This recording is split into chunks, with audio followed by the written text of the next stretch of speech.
வணக்கம். Hitech news TV செய்திகள். வருகின்ற 2026 சட்டமன்ற தேர்தலை முன்னிட்டு திமுக மற்றும் அதன் கூட்டணி கட்சி வேட்பாளர்கள் தமிழ்நாடு முழுவதும் தீவிர வாக்கு சேகரிப்பு பிரச்சாரத்தில் ஈடுபட்டு வருகின்றனர். அந்த வகையில் சென்னை தியாகராய நகர் தொகுதிக்கு உட்பட்ட கண்ணம்மாப்பேட்டை பகுதியில் திமுக வேட்பாளர் ராஜா அன்பழகன் அவர்கள் தீவிர வாக்கு சேகரிப்பில் ஈடுபட்டார்.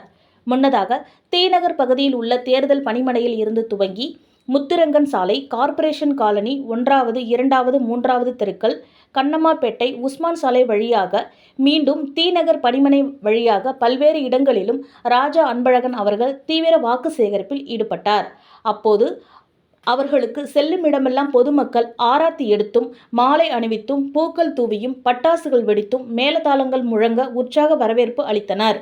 இந்த வாக்கு சேகரிப்பு நிகழ்வில் திமுக பகுதி நிர்வாகிகள் மற்றும் கூட்டணி கட்சி தொண்டர்கள் கலந்து கொண்டனர். இதுகுறித்து செய்தியாளரிடம் பேசிய வேட்பாளர் ராஜா அன்பழகன் அவர்கள் தெரிவித்திருப்பதாவது: தியாகராய நகர் தொகுதியில் வேட்பாளராக களமிறங்குகிறேன். மக்கள் நல்ல வரவேற்பு அளிக்கின்றனர். நிச்சயமாக திராவிட முன்னேற்றக் கழகம்தான் மீண்டும் ஆட்சி அமைக்கும். திமுகவின் தேர்தல் அறிக்கை, குறிப்பாக இல்லத்தரசி திட்டம் போன்ற பல்வேறு திட்டங்கள் மக்களிடம் நல்ல வரவேற்பு பெற்றுள்ளது. இந்த தொகுதியில் போக்குவரத்து நெரிசலாக இருப்பதாகவும், அதற்கான தீர்வுகளையும், குறிப்பாக சமீபத்தில் கட்டப்பட்ட அன்பழகன் மேம்பாலம் போன்றவை போக்குவரத்து நெரிசலை குறைக்கிறது என்றும் கூறினார்.